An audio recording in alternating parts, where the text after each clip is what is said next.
आपण भारतीय जनता पार्टीच्या प्रमुख पदावरती आहात। अनेक वर्ष झालं आपलं खूप मोठं योगदान आहे आणि आपलीच प्रेरणा घेऊन आमच्या बार्शी तालुक्याचे आदरणीय राजभाऊ राऊत साहेब यांनी गेली अनेक वर्ष खूप मोठं काम केलेलं आहे। गेल्या 2.5 वर्षामध्ये जवळपास 4000 कोटींपेक्षा अधिक मोठा निधी आणून बार्शी तालुक्याचा खूप मोठा विकास केलेला आहे।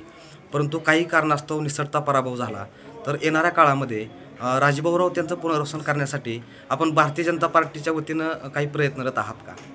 बार्शी तालुक्यातील जनतेची तशी इच्छा आहे। राजकारणामध्ये हार जीत ती काही नवीन नाही आहे। आम्ही अनेक निवडणुका हरलो आणि अनेक निवडणुका जिंकलो। फक्त माणसातला कार्यकर्ता कधी मिळालेला नाही आणि राजाभाऊ राऊत सारखा कार्यकर्ता पराभवानं खचून न जाणारा कार्यकर्ता आहे। आत्ता आपण बघितलं असेल की 51,000 सदस्य पराभव झाल्याच्या नंतर सुद्धा बार्शी तालुका जनता पार्टीच्याकडनं हे काही फार हे नाही आहे। याचा अर्थच त्यांची जी सक्रियता आहे ती सक्रियता दर्शवते आणि भारतीय जनता पार्टी चांगल्या कार्यकर्त्याकडे नजर ठेवून असते आणि जेव्हा कुठं संधी मिळेल त्या ठिकाणी त्या कार्यकर्त्याला जरूर लावलं जातं। मी स्वतः त्यांना अत्यंत जोडून होतो। मुद्दाम मी रस्ता वाकडा करून त्यांच्या भेटीसाठी या ठिकाणी आलो आणि कार्यकर्त्याचा संच बघितला। मला असं वाटतं की त्यांच्या राजकीय भविष्यावर कुठल्याही प्रकारचं प्रश्नचिन्ह उपस्थित करण्याची गरज नाही।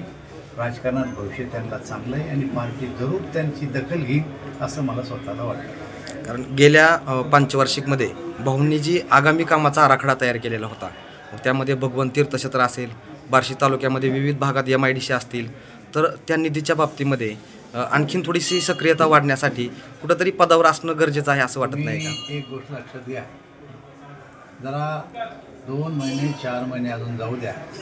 ज्याला निवडून दिलं ना त्यांचं तर आता यांच्या मुकाबल्यात 1 वर्ष भारतात निधी मोजा। राजाभाऊ राऊतना निवडून गेल्याच्या नंतर पहिल्या 1 वर्षामध्ये बार्शी विधानसभा मतदारसंघासाठी काय आणलं आणि आता राजाभाऊ राऊत आमदार नसताना बार्शी मतदारसंघासाठी काय आलं याची तुलना करणारी आपली जनता आहे। मतदार इतका भोळा नाही आहे आणि मग वर्षभराच्या बाद लोकांच्या लक्षात येईल की आपली केवढी मोठी सुरू झाली। आणि जर आपल्याला या ठिकाणी पुन्हा नव्यानं या ठिकाणी जिल्ह्याच्या तालुक्याच्या विकासासाठी दोन्ही सरकार आपलं असल्याच्या नंतर तर या ठिकाणी काही आणायचं असेल तर राजाभाऊ राऊत सारखा कार्यकर्ता आणि अशा कार्यकर्त्याला पार्टीनं पुढं करावंच लागणार आहे। मी स्वतः त्यांचा समर्थक आहे। तुम्ही चिंता करू नका, पुढचं भविष्य राजाभाऊ चांगलं आहे।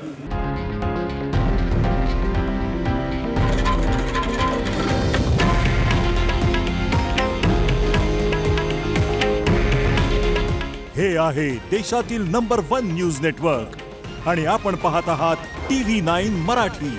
काळजी तुमची, हित महाराष्ट्राचं।